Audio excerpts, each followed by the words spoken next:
ইনসাফ শপিং থেকে আমি ইসমাইল চলে আসলাম আপনাদের পছন্দনীয় সেই চায়নার কার্ড হোল্ডার নিয়ে। মার্কেটে কেন এত কাড়াকাড়ি, কেন এত ছড়াছড়ি জানেন?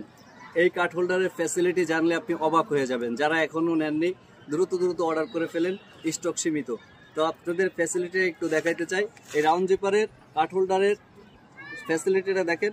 যখন আপনি ওপেন করবেন তখন এখানে 11টা, পাশে আছে 2টা, মোট 13টা স্লট পেয়ে যাবেন, যেখানে আপনি পর্যাপ্ত পরিমাণে টাকা পয়সা রাখতে পারবেন। পাশাপাশি debit card, credit card, visa card, ID card, master card, পানির কার্ড, গ্যাস কার্ড অ্যাভেলেবেল যে কোনো কার্ডগুলো রাখতে পারবেন। ব্যবসা করেন, পর্যাপ্ত পরিমাণ ভিজিটিং কার্ডগুলো রাখতে পারবেন, চাবির কয়েন, রিং, বিভিন্ন জিনিসগুলো রাখতে পারবেন। এবং আপনার স্মার্টনেসটাকে ফুটিয়ে তোলার জন্য পারফেক্ট একটা প্রোডাক্ট হতে পারে আমাদের এই চায়না কার্ড হোল্ডারটি, যেটা আপনি যে কোনো প্লেসে আপনি ব্যবহার করতে পারবেন। বন্ধু মহলে, চার আড্ডায়, সব জায়গায় আপনি এটা ব্যবহার করবেন। দেখতে খুব চমৎকার এবং আকর্ষণীয় একটা ফিল পাবেন।